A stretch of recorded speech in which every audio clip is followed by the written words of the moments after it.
Property वो cell करने के लिए जा रहे हैं तो प्रॉपर्टी को एक्सेप्ट करने को तैयार नहीं है, लोग वापस उसको रीसेल नहीं करना चाह रहे होते।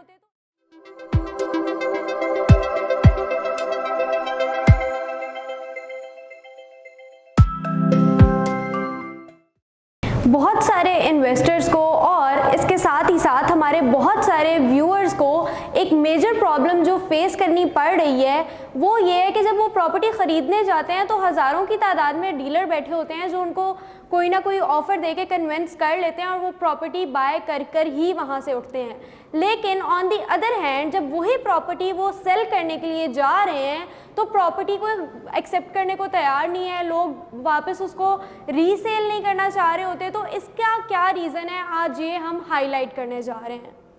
मैं इस वक्त मौजूद हूँ अलकबीर टाउन फेज़ 2 की मार्केट में जो कि वाक़या है रायवन रोड पर। यहाँ पर मेरे पीछे आप देख सकते हैं कि जितनी भी कमर्शियल बिल्डिंग्स हैं वहाँ पर तमाम डीलर हजरात ही मौजूद हैं, यानी कि हज़ारों की तादाद में डीलर हैं लेकिन बहुत ही कम रेशो है उन डीलर्स की जो आपकी का प्लॉट या आपकी प्रॉपर्टी जो है वो रीसेल करने को तैयार हैं। मैं हूं आपकी मेज़बान राफिया रहमान मुनीर एसोसिएट के प्लेटफॉर्म से और अब हम जानेंगे इस बात का रीज़न कि आपकी प्रॉपर्टी रीसेल क्यों नहीं हो रही है। हमारी कम्युनिटी का एक जो मेजर ड्रॉबैक है वो ये है कि जहां यहाँ पर बहुत सारे स्किलफुल इंसान मौजूद हैं जो काम कर रहे हैं बहुत ही मेहनत से, वहीं कुछ लोग नॉन एक्सपीरियंस भी बैठे हुए हैं। यानी कि एक घर में आपको 3-3 4-4 डीलर मिल रहे होंगे, ख़ानदान में मामू भी डीलर है, भांजा भी डीलर है। अब भले ही कोई एक्सपीरियंस ना हो लेकिन डीलर हम फिर भी बन गए हैं। तो आप लोगों ने जब कोई भी प्रॉपर्टी ख़रीदनी है तो आपने ये चीज़ माइंड में रखनी है कि आप एक ऑथराइज्ड एजेंसी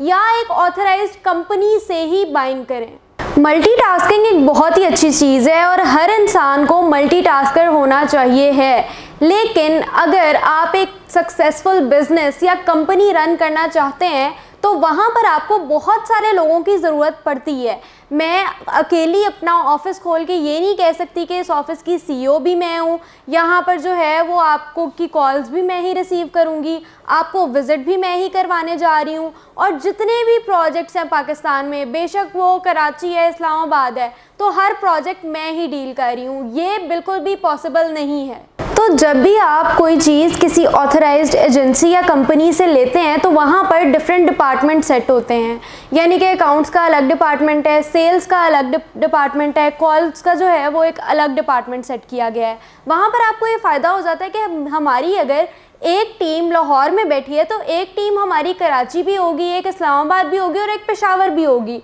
ताकि डिफरेंट जगह जो हैं हम आपको इजीली विज़िट करवा सकें और हर टीम जो है वो अपने इर्द गिर्द के एरिया के लोगों को सर्विसेज प्रोवाइड कर सके। वहीं अगर आप किसी नॉन ऑथराइज्ड डीलर के पास जाते हैं या उससे कोई चीज़ ख़रीदते हैं तो वो आपको चीज़ बेच तो देता है हंस के 5-10 हज़ार मुनाफा रख के, लेकिन वही चीज़ जब उसको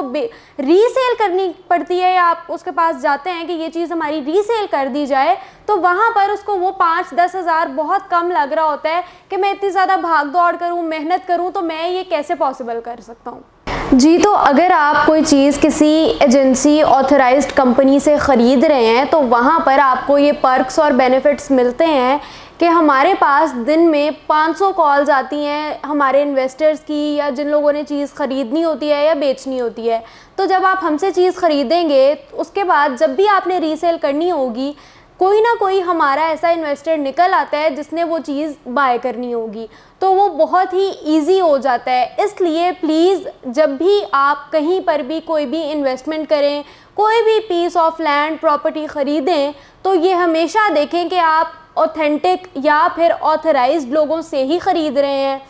तो ये थी हमारी आज की वीडियो पसंद आई हो तो चैनल को लाइक, शेयर, सब्सक्राइब करके बेल आइकन दबाना मत भूलिएगा। इसी तरह मज़ीद आपकी क्यूरीज़ का जवाब लेकर मैं हाज़िर होती रहूँगी। शुक्रिया, अल्लाह हाफ़िज़।